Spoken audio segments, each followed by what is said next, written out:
하나님께서 우리에게 주시는 말씀은 신약성경 빌립보서 2장 1절에서 11절의 말씀입니다.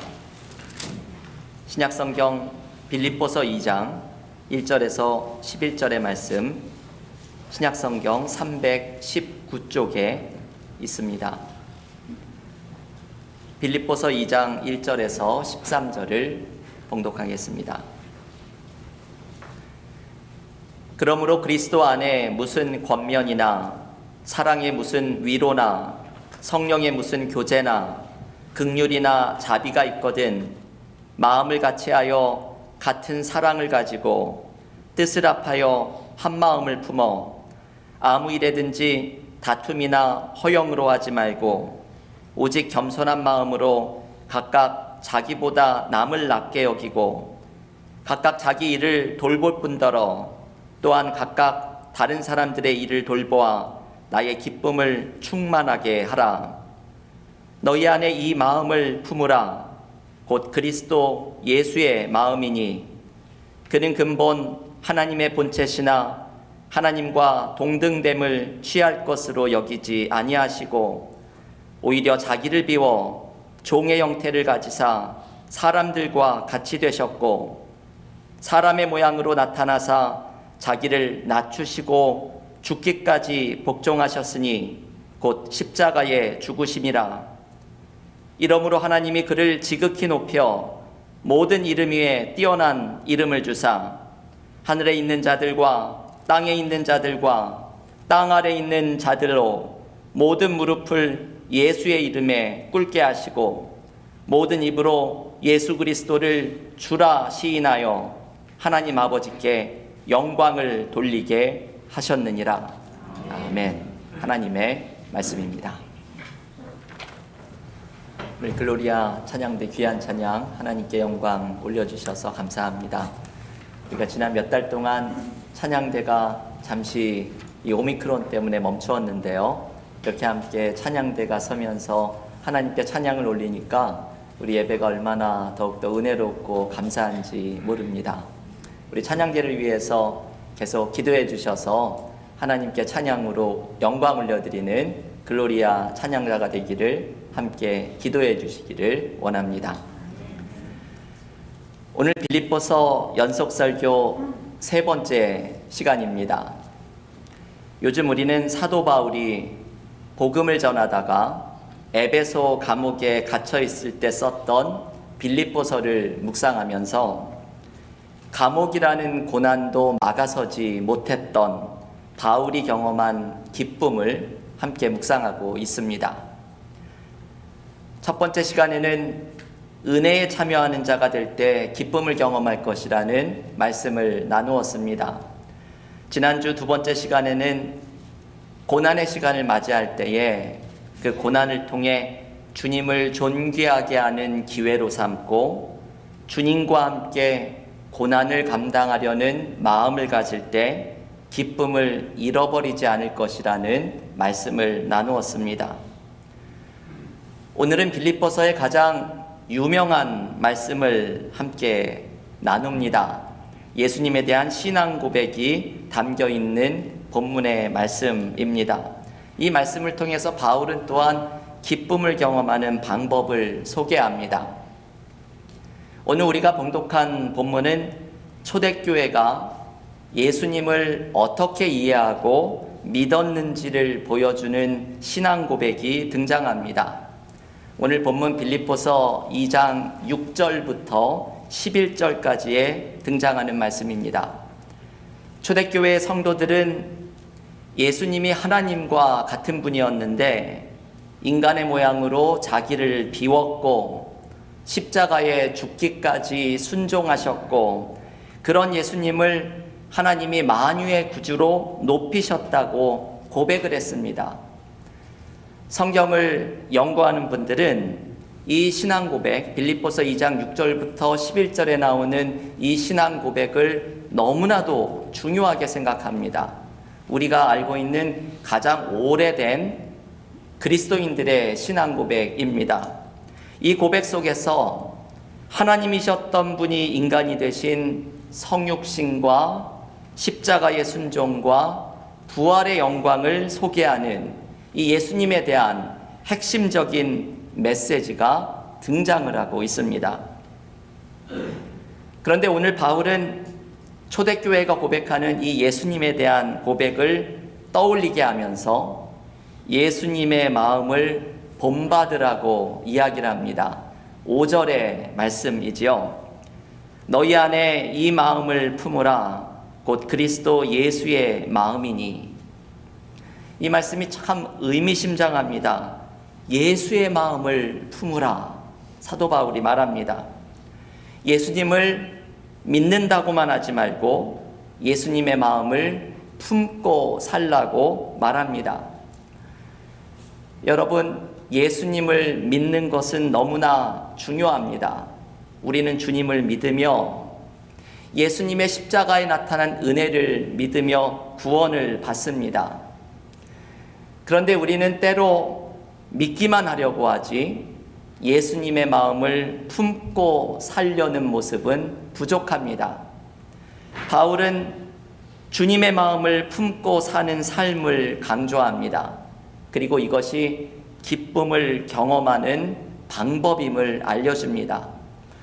바울이 오늘 본문 4절의 마지막에서 나의 기쁨을 충만하게 하라 라고 말을 합니다. 이 기쁨을 충만하게 하는 방법은 오늘의 본문을 묵상하면 이 메시지를 주는 것이지요. 예수의 마음을 품고 사는 것입니다. 예수님의 마음을 품고 살아가면 모든 일들 속에서, 모든 사람 관계 속에서, 심지어는 고난 속에서도 기쁨을 잃어버리지 않는 은혜를 경험합니다. 그러면 오늘 본문에서 보여주는 그리스도인이 본받아야 할 예수님의 마음은 무엇일까요? 오늘 본문은 크게 두 가지를 우리에게 묵상하도록 초대합니다. 하나는 겸손이고 다른 하나는 순종입니다. 먼저 겸손이라는 예수님의 마음을 오늘 본문 6절과 7절은 이렇게 말합니다.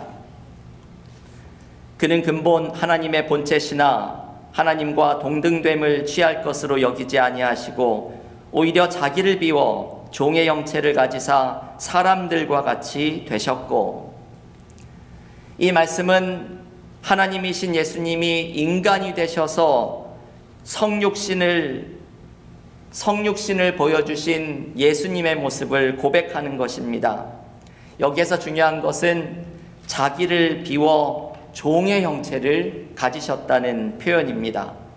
예수님이 하나님과 같은 분이셨지만 그 높고 높은 자리를 내려오셔서 낮고 낮은 인간의 모습으로 우리를 찾아오셨습니다. 여기에서 보여주는 예수님의 마음은 겸손입니다. 자기를 비워서 종의 형체를 가지고 우리를 찾아오신 주님의 겸손입니다. 바울은 빌립보 교회의 성도들에게 이 예수님의 마음을 품고서 서로를 겸손한 마음으로 대할 것을 가르쳐 줍니다. 오늘 본문 3절에서 바울이 이렇게 말을 하지요. 아무 일에든지 다툼이나 허영으로 하지 말고 오직 겸손한 마음으로 각각 자기보다 남을 낮게 여기고. 바울은 예수님의 마음을 품고서 다른 사람을 겸손한 마음으로 대하고 남을 자기보다도 낮게 여기라고 말을 합니다. 여러분, 이렇게 하면 풀리지 않는 문제가 있을까요? 우리의 삶에서 묶여져 있는 인과관계 가운데 이 주님의 마음으로 서로를 대하고 겸손한 마음으로 남을 나보다 낮게 여긴다면 풀리지 않는 문제가 있을까요? 다른 사람들 나보다 낮게 여기는 겸손한 마음을 우리는 잘 갖지 못할 때가 많이 있습니다. 유기성 목사님이 한 책에서 어떤 그리스도인인 기업인이 신입사원 면접 때 들려준 이야기를 소개해 줍니다. 이분이 지원자에게 왜 우리 회사에 입사하려고 합니까? 물어보면 대부분 자아 실현을 위해서라고 대답을 한다고 합니다. 한 사람도 돈이 필요해서 입사하려고 한다 얘기하는 사람은 없다고 말합니다. 자아 실현이라고 하면 참 고상해 보이죠.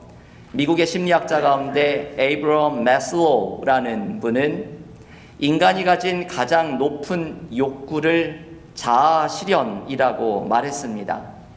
그런데 이 기업인이 말하기를 직장 내 모든 갈등의 대부분이 서로 자신의 자아를 실현하려고 하기 때문에 생겨난다고 말합니다. 교회에서도 마찬가지이죠.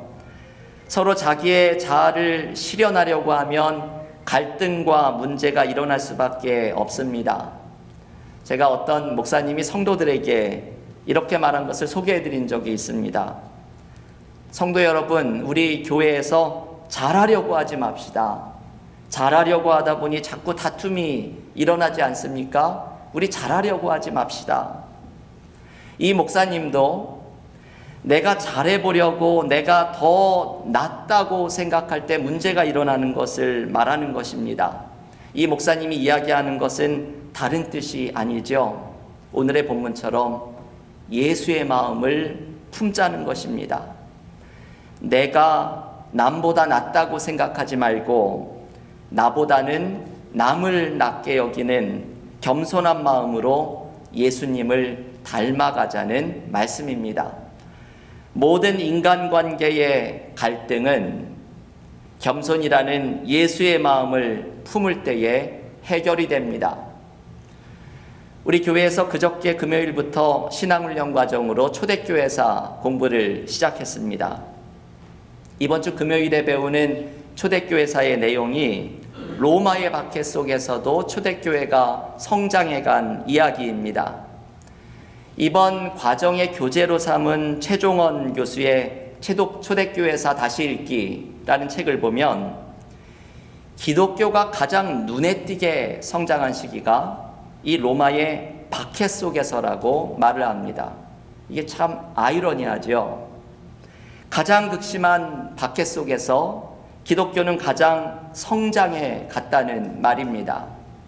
그 이유는 박해를 하는 로마인들도 그리스도인의 모습에서 감명을 받았기 때문입니다. 초대교회 성도들은 당시에 차별을 받는 약한 자들을 돌보고 사랑하였습니다. 이것이 로마인도 감명을 받고 초대교회가 성장을 해간 이유입니다. 아까 말씀드린 그 교재에 이런 내용이 등장합니다. 멀리 집을 떠나서 생활을 하던 한 로마인이 고향의 아내에게 아내가 임신했다는 말을 듣고 이렇게 편지를 써보냅니다.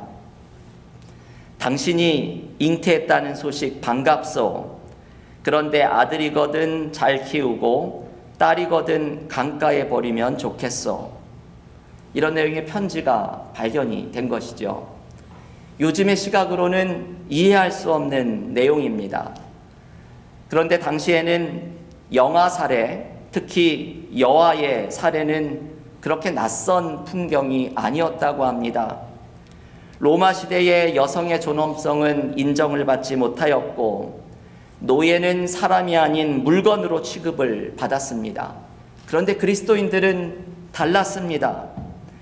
바울이 빌레몬서에서 도망친 노예를 주인에게 돌려보내면서 이제는 이 사람을 너의 심장으로 형제처럼 사랑해라 라고 편지를 써서 보냅니다. 그리스도인들은 노예를 존중하고 여성들을 존중하며 오늘 본문처럼 다른 사람을 나보다 낮게 여기는 마음으로 사랑하였습니다. 당시의 로마의 박해에도 불구하고 기독교가 전파되었던 이유는 한마디로 사람들이 그리스도인들에게 감동을 받은 것입니다. 당신들은 어떻게 그렇게 다른 사람을 사랑할 수 있습니까? 당신들은 어떻게 사람으로 대접받지 못하는 사람을 섬기고 사랑할 수 있습니까? 초대교회 성도들이 사람들을 이렇게 감동시켰던 이유는 예수님의 마음을 품었기 때문입니다. 예수의 마음을 본받아서 겸손과 사랑으로 다른 사람을 대하였기 때문입니다. 그리고 여러분, 여기에 기쁨이 있습니다.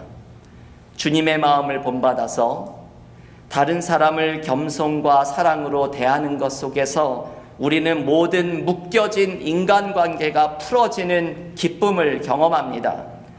예수의 마음으로 다른 사람을 겸손과 사랑으로 사랑할 때 그 속에서 사랑하는 자리에 임재하시는 주님을 만납니다. 서로 사랑할 때 경험하는 주님을 만나면 우리에게는 세상이 줄 수 없는 기쁨을 경험하게 됩니다.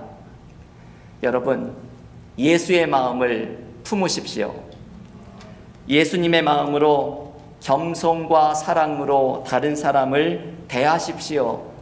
그 속에서 우리는 묶여진 인간관계가 풀어지고 주님이 임재하시는 기쁨으로 충만하게 될 줄을 믿습니다. 두 번째, 오늘 본문이 알려주는 예수님의 마음은 순종하는 마음입니다. 요즘 우리가 이 순종이라는 주제를 자주 묵상합니다. 설교를 하다 보면 이게 비슷한 시기에 같은 주제를 여러 번 전하게 되는 일이 생기는데, 그럴 때 저는 이렇게 생각을 합니다. 하나님께서 우리에게 이 말씀을 주시나 보다. 요즘 이 순종이라는 주제를 자꾸 주시는 것을 보면 우리 교회가 혹은 우리들 한 사람 한 사람이 무언가 주님 앞에 순종해야 할 것이 있는 것이 분명합니다. 오늘의 본문에서 예수님은 십자가에 죽기까지 순종하신 모습을 보여줍니다. 빌립보서 2장 8절의 말씀입니다. 사람의 모양으로 나타나사 자기를 낮추시고 죽기까지 복종하셨으니 곧 십자가에 죽으심이라. 예수님은 십자가에 죽기까지 하나님의 뜻에 순종하십니다. 예수님의 순종으로 우리는 죄 용서를 경험하고 치유와 새 생명을 얻는 은혜를 경험합니다. 만일 주님이 십자가를 지는 고통을 이해하기 어려워서 그 겟세마네 동산에서 씨름을 하셨던 것처럼 이 십자가의 길을 받아들이는 것이 힘들고 그 고통을 감당하기가 어려워서 순종을 하지 않으셨다면 십자가를 통해 온 인류를 구원하는 하나님의 뜻은 이루어지지 않았을 것입니다. 우리는 하나님의 뜻에 순종하는 것이 우리가 살아나는 길임을 압니다. 때로는 하나님의 뜻이 헤아리기 어렵더라도 주님의 십자가가 그랬듯이 우리가 하나님의 뜻이 헤아리기 어려울지라도 하나님이 기뻐하시는 일에 순종하며 나아갈 때 우리는 하나님의 뜻이 이루어질 때 경험하게 되는 기쁨과 충만함을 맛보게 됩니다. 여러분, 내 뜻이 이루어지는 것을 추구하는 삶은 불행합니다. 어리석고 불완전한 내 뜻이 이루어지는 것을 추구하는 삶을 쫓아가다 보면 우리는 살아가다가 어느 순간 낭패감을 마주대야 하는 시간을 경험하게 됩니다. 하지만 언제나 선하시고 완전하신 하나님의 뜻이 내 삶에 이루어지는 것이 우리가 살아나는 방법입니다. 이 하나님의 뜻에 순종하는 것이 삶의 기쁨을 경험하는 방법입니다. 오늘의 설교에 어울리는 책이 하나 있습니다. 고성준 목사님이라는 분이 쓴 예수마음 프로젝트입니다.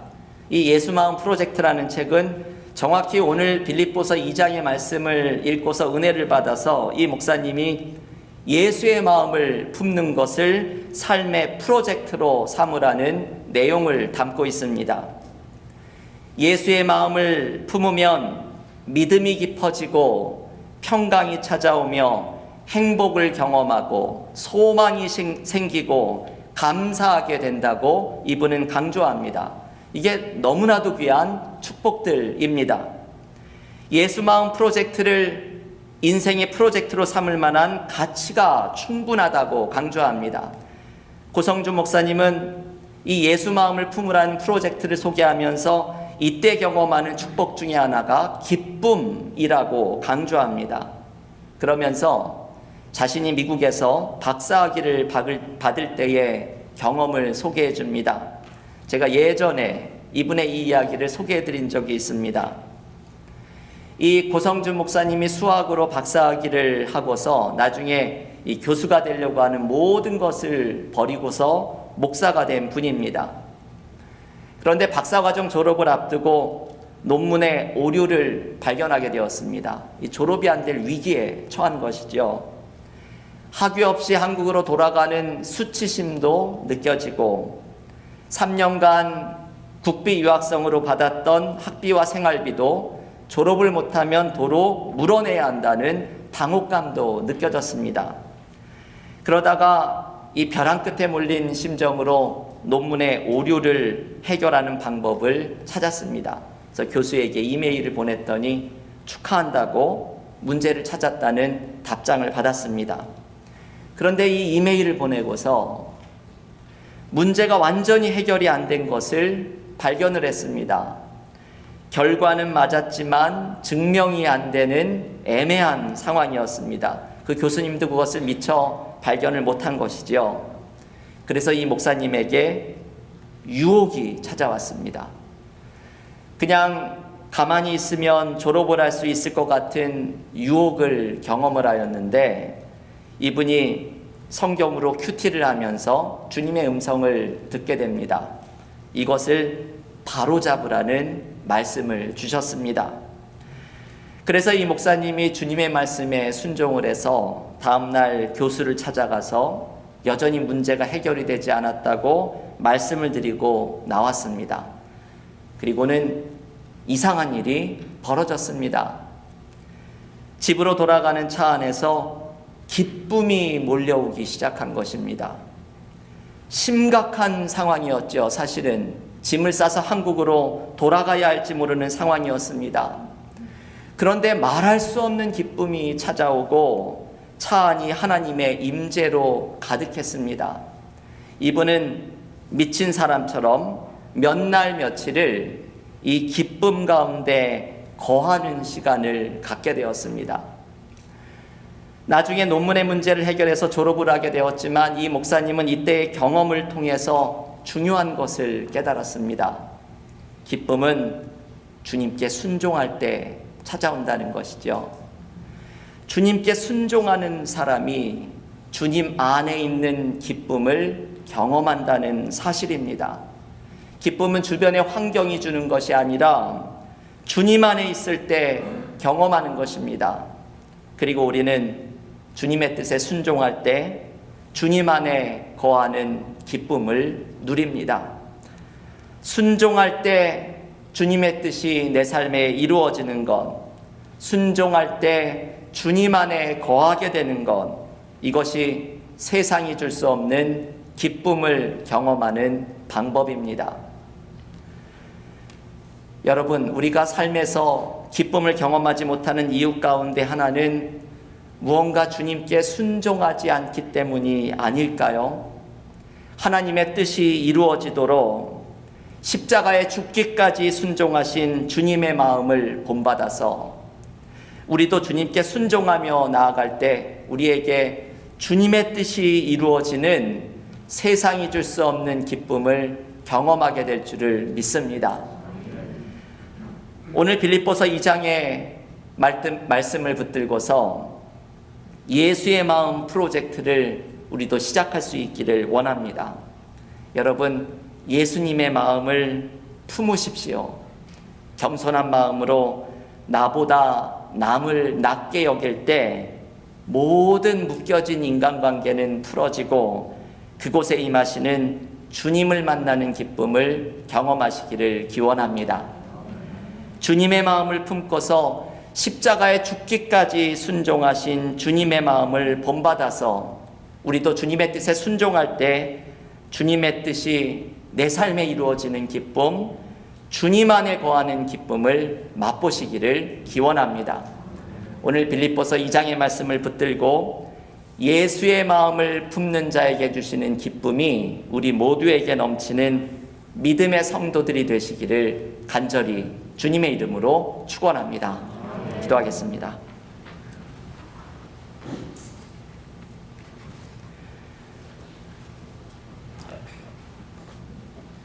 하나님 감사합니다. 오늘 사도 바울이 빌립보서에서 주는 말씀 속에 주님의 마음을 품으라는 말씀을 오늘 우리에게 주시는 하나님의 말씀으로 봤습니다.